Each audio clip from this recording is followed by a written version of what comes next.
Hi, this is Dr. Brian Oruben. I want to welcome you to our Strategy Clarity series.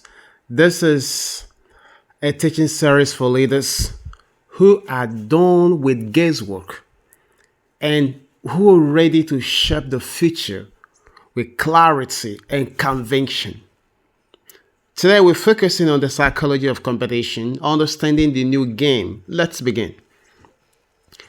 Understand that you are in competition, even if you don't think you are. Competition exists in ministries, in boardrooms, in consulting firms, in family owned businesses, and billion-dollar conglomerates, in churches, in nonprofits, in every nation state, and every sector that matters. If you are doing anything important, you are definitely competing, whether or not you realize it. So here is a deeper reality. Most leaders aren't just competing, they are competing blindly. They don't know who they really are competing with.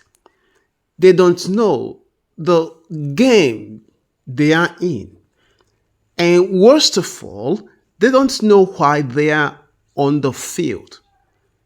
Now, this confusion is what creates the traps that we're going to be talking about shortly. Secondly, competition isn't the enemy. Confusion is. Competition can refine you if you understand it. When you know your mission, competition becomes a forge that sharpens clarity and forces excellence. But without clarity, competition becomes chaos.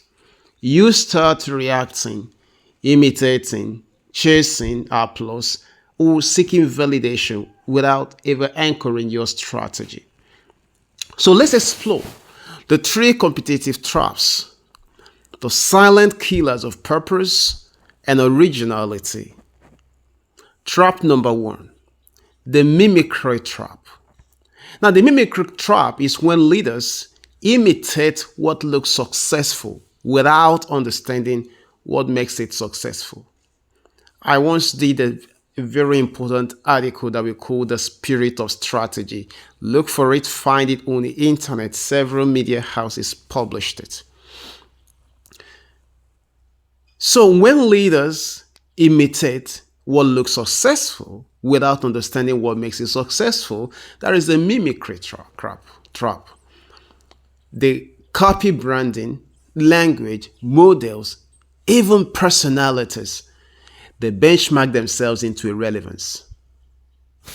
So it is this sort of thing. It's Harvard structure, but feudal in thinking. It's Silicon Valley in aesthetics, but Soviet era in management. That's what mimicry looks like. Now, real world examples. Governments could be drafting beautiful constitutions borrowed from stable democracies while ignoring rule of law or citizens' culture.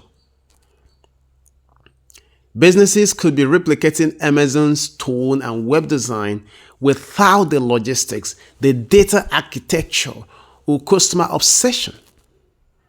Even NGOs can go copying the latest global frameworks, but rooted in deeply outdated operational behavior. These are mimicry traps, and it's very deadly. It's dangerous because it looks smart. You look modern, you win applause, but under the surface, nothing has changed. It's cargo code strategy. You build airstrips hoping planes will land, but they don't because you never built aviation. So what are you going to do when you find yourself in this mimicry trap? You want to study the source, not the surface. What principles actually drove their success? You need to contextualize, translate your ideas into your culture, operation, and strategic reality. Then you need to build institutional depth, systems, values, capabilities, not just style. Then you need to champion indigenous insight.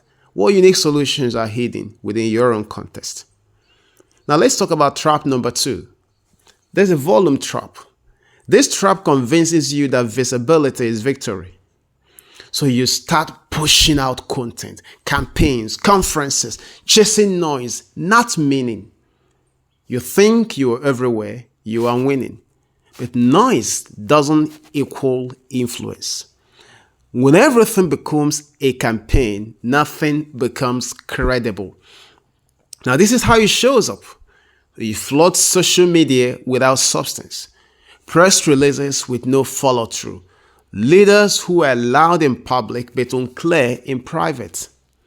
The consequences is that people stop listening, they see through the hype, and even those who stay close begin to mistrust your motives.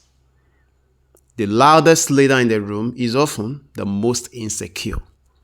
But you need to escape this, and this is how you do that. Let value drive visibility. Be known for what matters, not what trends. Pace your messaging. Not everything requires a spotlight. Let your results speak. Design with intention. Say less, but make it land. Now let's talk about trap number 3, the validation trap. This is the most seductive trap. Seeking applause without impact. You start waiting for consensus before acting. You delay bold decisions because you are not certain and you're not going to take any action until they are safe. You design strategy around A+ metrics, but not transformation. If being like becomes your strategy, that means if you wanting people to like you, if it becomes your strategy, you lose the ability to lead. Leadership requires convictions, not seeking applause, not validation. Let people eventually follow you because of your convictions that are right, not because you are looking for their validation. This is how it shows up. You reject bold moves because they are controversial. You underprice your value to stay liked. You seek crowd approval before obeying your own clarity. And this is a strategic suicide. You can't build the future while constantly begging the past to approve it. The greatest moves in history were misunderstood at the beginning and only celebrated later. This is what you're going to do to escape this trap. Return to your vision. Reconnect with what called you before the applause came. Number 2, lead with courage. Move before consensus. Trust your insights. Number 3, reframe criticism. Not all rejection is a loss. Sometimes it's a proof you are ahead. And I can tell you about this because I've been there. I've been around people who rejected my ideas just because they were far behind. And then we moved on with those ideas and then they came looking for opportunities. But the train already left the station. Now, let's talk about competing for what really matters. And this is where we reframe the game. Don't compete for attention. Compete for trust. Don't compete for headlines. Compete for history. Don't compete for applause. Compete for results. Real strategy doesn't scream, it solves. I've got an assignment for you this week and you want to take their assignments, all right? So number 1 is you audit your recent decision. This is something you can do with your theme or whatever suits you. Audit your recent decisions. Were they driven by clarity or comparison? Secondly, identify one trap you are stuck in, name it, then start breaking it. Number 3, clarify your true edge. What can you deliver that no one else can? And the way only you can. That is your true edge. Number 5, let's now look at key questions for strategic reflection. All right. What game are you really playing? Secondly, number 2, who decided your school board? And lastly, are you building your future or mimicking someone else? Write these questions down, answer them honestly, and listen, your next breakthrough